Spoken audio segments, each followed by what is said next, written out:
Pour montrer son amour et sa fidélité envers son épouse, un jeune marié résidant à Liuzhou, en Chine, a fait quelque chose de totalement idiot. Qu'est-ce qu'il a fait? Il s'est coupé la bite et lui a offert dans une jolie boîte? Non. Est-ce que c'est un rapport avec son corps? Oui, c'est relatif à son corps à lui. Il s'est tatoué sa femme sur sa tub? Non. Est-ce que c'est charcuté ou... Non, pas d'ablation de membres, rien. Est-ce que ça s'est pas passé comme prévu? Je pense que ça s'est pas passé comme il avait prévu, oui.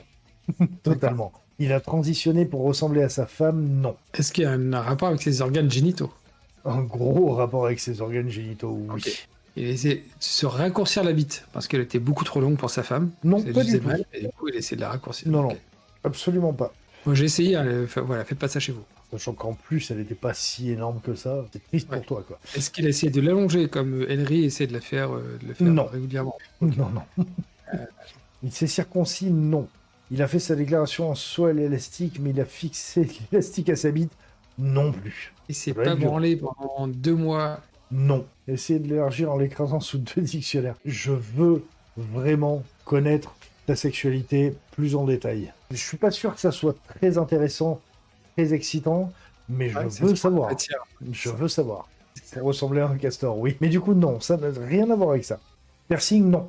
Est-ce que ça implique une cache de chasteté? Non. Est-ce que ça implique d'autres objets? Oui, un autre objet.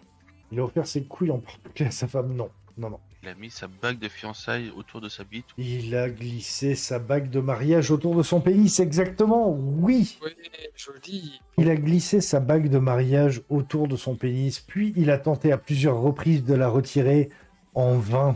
Il est resté coincé 2 jours ainsi à souffrir le martyre avant de se résigner à alerter les secours. Les pompiers arrivés sur les lieux ne sont pas parvenus à retirer l'anneau. Normalement, avec un peu de savon, au truc qui glisse, normalement, ça... Mais en fait, je pense qu'il a fait ça à un moment où il commençait à être en montée d'érection. Il l'a mise, l'érection est arrivée, le sang est arrivé, et donc ça a contracté au niveau de la base du pénis. Ouais, et donc ça a dû bloquer le sang dans le pénis, et donc impossible de le faire repartir. C'est le principe d'un garrot, hein.